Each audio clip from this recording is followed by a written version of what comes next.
present the stories of Sherlock Holmes.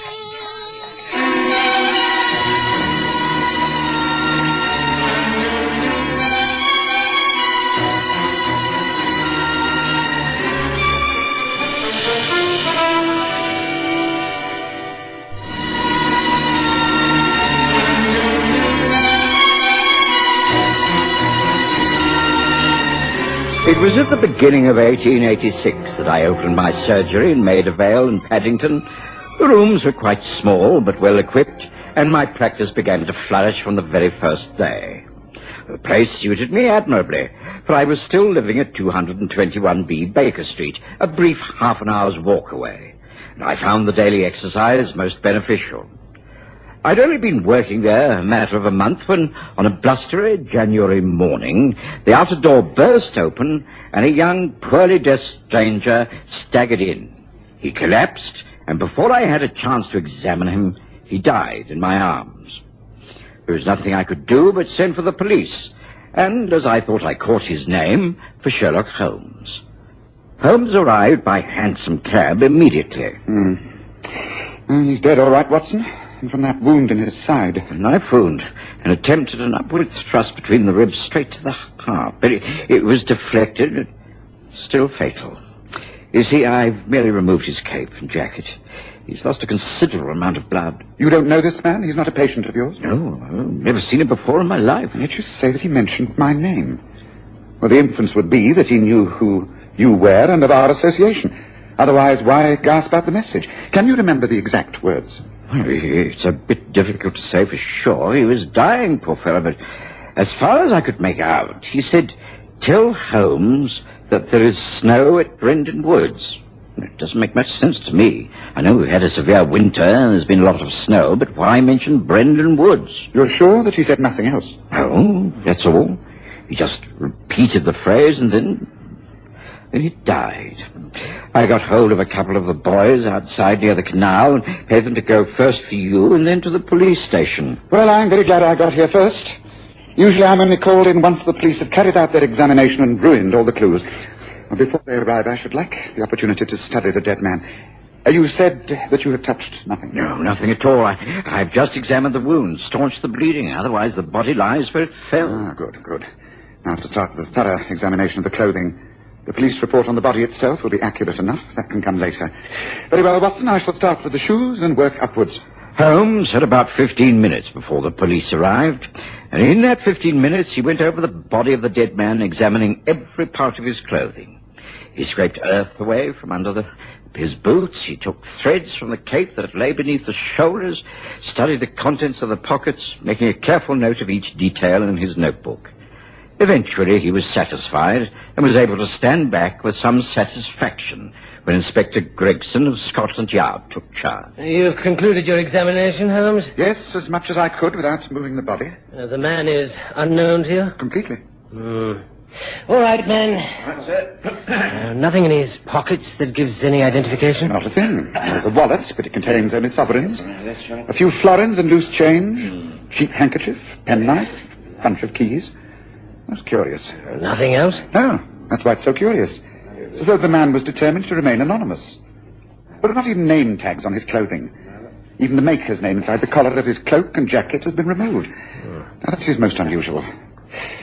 I think we shall have a job finding out who this man is, Gregson. We'll do our best. Might I make a suggestion? What is it? Try the French police, the Sûreté. Why do you say that, Holmes? Well, while his clothing has no maker's tag, the cut of the jacket is unmistakably French. The boots and trousers are not. They could be purchased anywhere, but there is a look of a Frenchman about the fellow. It's worth sending a description of him to Paris. Very well, I'll remember that. Thank you, Holmes. Is there anything else? I don't think so. I'd like to hear the result of the post-mortem and, of course, any other items of news that may spring from this man's murder. Quite. We shall keep you informed. All right, men. We can go. By the way, Gregson, have you made any progress on the Isle of Dogs smuggling case? Mr. Lestrade is the matter in hand. He hasn't reported anything lately. I think he's up against a brick wall, if you ask me. No progress for some months. Well, I'd like news on that also. It's not too much trouble. Tell Lestrade I'll be calling upon him shortly. Very well. Come on, you men. Get him into the police van. Good day to you, Holmes. Dr. Watson. Good day. Good day. Oh, Holmes, this is a fine way to start the day. What on earth does it all mean? I've no idea at the moment, Watson. There's insufficient data to formulate any theories, but I think we must not waste time. Are you able to leave these rooms for the next hour? I have an appointment at noon. As long as I'm back here by then, yes, I can spare time. Why, Holmes? What are we going to do? Find out where this man came from. Shouldn't be all that hard. He's been bleeding profusely. Although hunched up with a hand over his wound, he must have left a trail that can be followed. And the police have now driven away. We can continue in an uninterrupted fashion. Get your coat on, Watson. Bring a couple of stout sticks. Let's hope we shan't have to use them, but one never knows. Come. There's no time to lose. It's seldom that we have a fresh path to follow. Let's take advantage of it. Hurry now, Watson. Hurry. I did as Holmes instructed. Within 5 minutes, my rooms were locked, and we were out in the street. Once again, I watched and admired Holmes at work. No one would ever have guessed that we were not simply taking a morning stroll. He seemed not to be looking at anything, although his eyes were everywhere. Sometimes he would pause, and with a nonchalant gesture of his stick indicate a spot of blood on the paving stone or a smear against a wall. We walked down Warwick Avenue and across Harley Place Bridge over Regent's Canal. There, Holmes stopped, and with a slight nod of his head, indicated some stone steps that led down to the water. At the bottom of the steps, a gravel path showed clear footprints.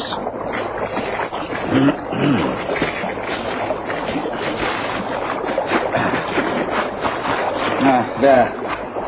See, Watson, it's here that the attack took place. Note the marks. And here against the upright of the bridge. Blood. Yes, here is where our friend was ambushed and attacked. I should say by 2 men. 2 men who had lain in wait for him. Yes, they must have known he'd be coming here along. So they concealed themselves in an alcove of the cement bridge. And they waited for at least 20 minutes before pouncing upon him. How do you know that, Holmes? Cigarettes. Look at the stubs and the matchsticks. Yes, at least 20 minutes. Maybe more. The natural impulse of a smoker would be to throw the ends of the cigarettes into the water. Yes, one of them could well have been a seafaring man. Look, that's the spit marks of the man who chews tobacco. A seaman's shack, that. So we know he was attacked by 2 men. Now, the next question is, where was our friend coming from? Yes, I think that's fairly easy. You do? Oh, yes. The boots and the bottoms of his trousers were not only damp, but they also smelt rather strongly. Look, there's the opening of a drain into the sewers beneath the canal. The grid work is still resting ajar. Yes, it's all beginning to fit. Where does that drain lead, Holmes? We shall find out when we go through it, Watson. But, come nearer. Let us bend down as though examining the earth by the water. That's it. Now I'm going to take my magnifying glass out and appear to be looking at the blades of grass. But watch. A small hand mirror, Holmes. Why? Don't ask questions. Just crouch there and wait. Yes, don't turn around. Don't move, Watson. We're being watched. There, from the top of the bridge. There are 2 men noting our every move. Yes, I can see them quite clearly in the mirror. They could be the 2 men responsible for all this. What do we do, Holmes? We wait for a while, and then we shall give them the slip. But for the moment, let us pretend we're completely unaware of them. They're just as interested in us as we are in them. You know, this has all the elements of a most unusual case. What do you think they're up to, then? Well, what's it look like? We're trying to work out what happened. They must have followed the trail there. We should have finished him off proper and dumped the body in the water. The governor will say you made a right mess of this, Soapy. Me? It wasn't me. I did what you told me to. If you hadn't got in that fight with them... We was told to stop him, weren't we? Plenty of ways of doing that without schooling him. And not doing a clean kill, either. I thought I'd done him in. It wasn't until we came back along here and I saw there was no body that I knew I'd missed. It can't be helped. I'll tell that to the governor. Anyway, them 2 is on to it. What are they? Plainclothesmen? Detectives? Must be. We do. Keep out of the sight, then follow them. Look, there they are. They're straightening up, walking along the canal path. Come on, let's follow. Now, don't look round. Don't worry about being followed, Watson. We should get rid of them quite easily before calling upon Mr. Woods. Calling upon Mr. Woods? Well, I don't know what you're talking about, Holmes. Watson, we'll continue to take things at their face value, won't you? The dying man's message. Snow at Brendan Woods. Brendan Woods is not a place, Watson. It's a person with a man's name. Oh, I see. Never thought of that, but... Snow. Snow is the underworld's name for the white powder, Watson. Dope. Drugs. Brendan Woods has something to do with dope smuggling. That's why I asked Gregson about the Isle of Dogs case. Come on. Let's get rid of these tiresome followers, shall we? I was never able to keep up with Sherlock Holmes' powers of observation and deduction. His reasoning was always logical and usually correct, but at times I found it bewildering. However, I had learned not to query his decisions, and so on that blustery January morning, I followed him swiftly down the paths of the Regent's Canal, through a labyrinth of highways and byways, until he had shaken off our two followers. Before I knew it, we were back at the same spot under the Howley Place Bridge.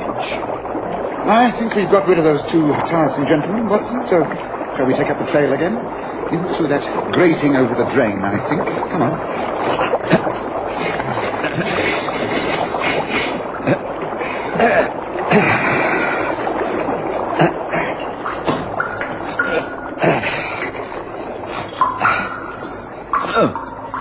Now, this will not be pleasant, but we shall have to endure it. Yes, a handkerchief over the nose and mouth, might help. Yes, I agree. Ooh, I'd have put eau de cologne on if I'd known we to endure this. It shouldn't last very long. I have an idea where we shall come out. Can you see, Watson? Not very well, but busy enough. There's a light ahead. Look. You realise, Watson, that we're very near Paddington Station, and next to Paddington Station goods yard is a lot of waste ground. Well, is that where they come out, Holmes? Yes, I think so, but here, follow me. I think that's a step up here. Now, careful.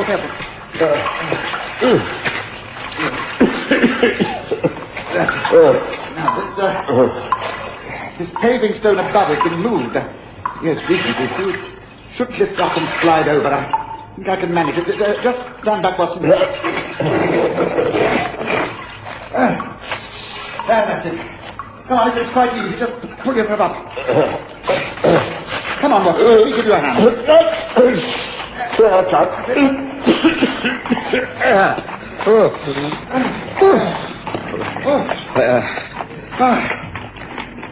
Just as I thought. Yes, the courtyard. Look at that sign, Watson. Brendan Woods, Dragon Boatman. Well, you're right as usual, Holmes. It is a man, and he must live here. Yes. In this house in the yard, yes. Come along, let's see who's in charge here. Very rough sort of neighborhood, Holmes, you say. Very near the station. What do you want? How did you get in here? You should have come to the front. Mr. Woods doesn't like strangers in his yard. We are the police. You must let us in. We need to talk to Mr. Woods straight away. Police? Well, I'm Mrs. Paddy. I'm just the housekeeper. I don't know nothing about what goes on in these parts. I ain't done nothing. Take us to Mr. Woods, and I shall be more inclined to believe you. Oh, well, all right, then. Come on in, then. Mr. Woods, he doesn't normally see no one. He's bedridden, you see. Has been for some years. Never leaves the house. And I don't rightly like to disturb him so early. Early? It's nearly lunchtime. Well, I never go into him until after 12 o'clock. Sleeps a lot, he does. Here are. There's two gentlemen to see you, Mr. Woods. I think... Oh, my God. I shall never forget my first impressions of that room. It was large, but so cluttered with bric-a-brac that it looked like a junk shop. Facing us against one wall was a heavy brass and iron bed. Under the patchwork counterpane lay a frail old man. His head was partly covered with a white nightcap, and his frail, bloodless hands clutched at the grimy sheet about his neck. One glance was enough. The man was desperately ill. Mr. Woods! Mr. Woods! Holmes, this man's ill. He's hardly conscious. Please, let me see to him. What's the matter? He was all right yesterday. Yes, he's had a stroke. He's conscious, but can't speak. See, his hands are twitching. Holmes, we must get this man into hospital. Yes, but what's this? A piece of paper by his hand. Finds what they would wish to keep. Golden orbs in reach of sleep. golden orbs in breeches. Now, please, Holmes, this is not time to ponder over that doggerel. This man's desperately ill. We must help him, and at once. Holmes went into action.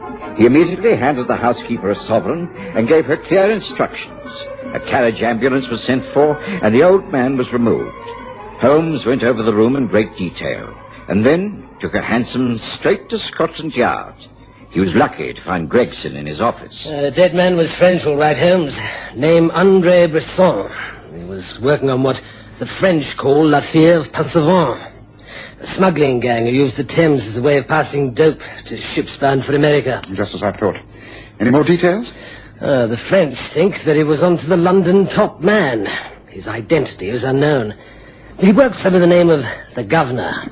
Bresson's latest report led the Sûreté to believe that he was about to break the whole line. He should have had information about every port, every dumping ground for drugs from Marseille to Liverpool.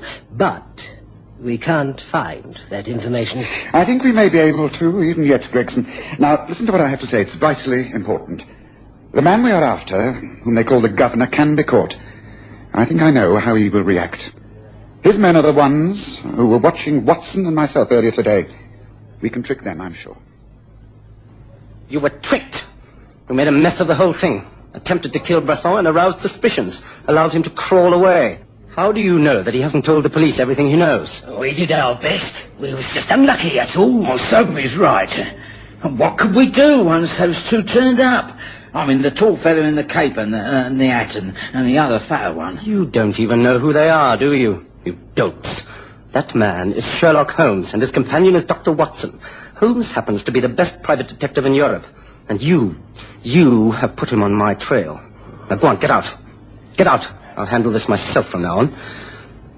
It's clear that Bresson had an accomplice in the Regent Canal. The rag and bone merchant, Brendan Woods. It's time someone interrogated him. Well, if you'd like us to call round... No. You never any more. You are dismissed. Now clear out. Yeah, look here. What about our payment? You promised... All I promise you is a nasty death unless you get out of my sight this instant and stay out. Go on, get out. I told you. I'll manage myself from now on. I must put a stop to this straight away, before Mr. Sherlock Holmes gets too well informed. Yes, I must move on it straight away.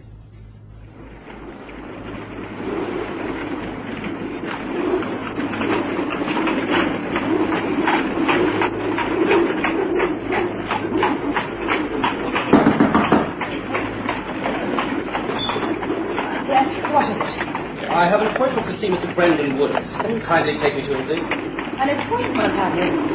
Oh, well, I suppose it's all right. Very well, then. Coming. Follow me.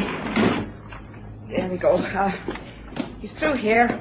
He's been very ill, he has. You better not stay too long. He can't get out of bed. He can hardly talk. In here. Remember now, don't stay too long. You are Brendan Woods. Oh, what do you want with me? Who are you? Never mind who I am. I'm here because I have good reason to believe that you have been conspiring against me. What do you know of the man André Bresson? I've never heard of him. Don't lie to me. He was here several times. He called upon you and enlisted your help, didn't he?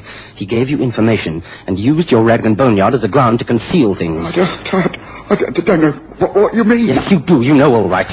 It was very clever using this place. An ideal spot to spy on all the transactions that we've arranged with the goods yard in the river. What do you know about La Fièvre Passavant? I don't know what you mean. I'm an old man. I'm ill. You got no right to come in here like this. Shut your mouth, you old fool. You must know all about Bresson. He was a spy from the French police, and he must have left certain information here. Information and a sample of the goods we trade in. What do you want? I want those goods and anything that Bresson may have written about our organization. Don't say that you are ignorant, because I know you are not. We've had our eyes on you for some time. Because you were weak and old, we thought you were harmless. But now I can see that you're a scheming, evil old devil who is behind some of our failures. Well, there's always one way of taking care of that. See, this knife? No, I can't tell you anything when I'm dead. Then if you value your life, speak now. Take this.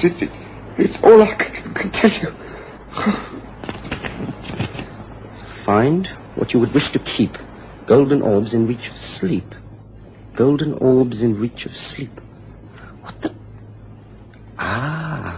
yes. Golden orbs. The brass knobs of the bedstead. They're within easy reach of the bedridden man, half asleep. The brass knobs on the top of the iron bedposts. Clever. Well, we shall soon see. It's no good. What? Stay exactly where you are, hands on the bed rail. This gun is at your head, and I promise you one move and I'll blow your brains out. All right, come in, Gregson, Watson. Right, this is the man. Take him away. Congratulate me, Gregson. The rag and bone man has just caught the governor.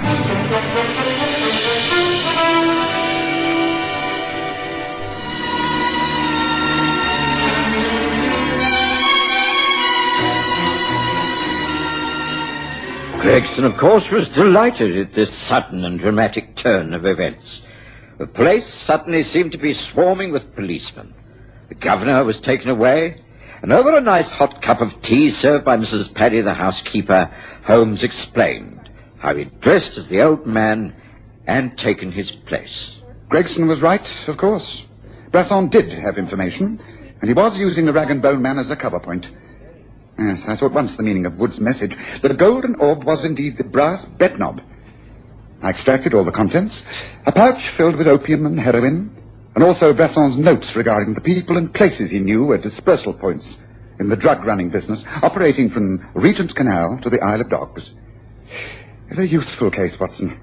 Well, thanks, Miss Paddy, whom I took into my confidence, the matter has been successfully concluded. One can only hope that Brendan Woods, the rag and bone man, makes a good recovery. Well, shall we go home now, Watson, or would you like another cup of tea?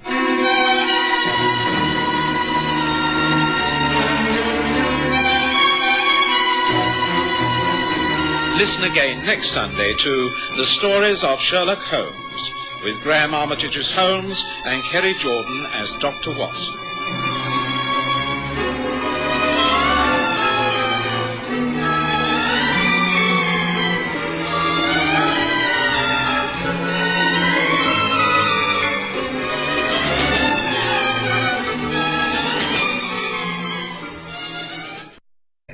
I found the daily exercise most beneficial. I'd only been working there a matter of a month when, on a blustery January morning, the outer door burst open and a young, poorly dressed stranger staggered in. He collapsed, and before I had a chance to examine him, he died in my arms. There was nothing I could do but send for the police, and, as I thought I caught his name, for Sherlock Holmes. Holmes arrived by hansom cab immediately. He's dead, all right, Watson. And from that wound in his side.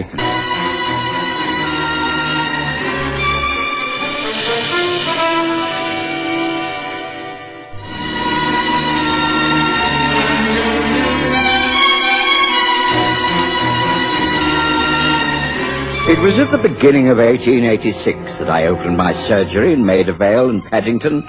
The rooms were quite small, but well equipped, and my practice began to flourish from the very first day. The place suited me admirably, for I was still living at 221B Baker Street, a brief half-an-hour's walk away. Tell Holmes that there is snow at Brendan Woods. It doesn't make much sense to me. I know we've had a severe winter and there's been a lot of snow, but why mention Brendan Woods? You're sure that he said nothing else? No, that's all. He just repeated the phrase and then he died. I got hold of a couple of the boys outside near the canal and paid them to go first for you and then to the police station. Well, I'm very glad I got here first. Usually I'm only called in once the police have carried out their examination and ruined all the clues. Well, before they arrive, I should like the opportunity to study the dead man.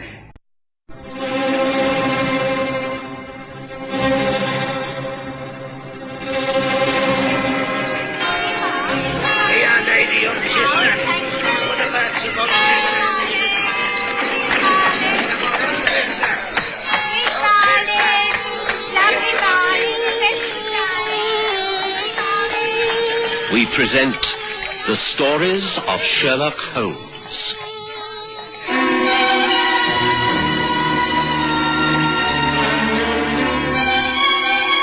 And I phoned and attempted an upward thrust between the ribs straight to the heart, but it was deflected.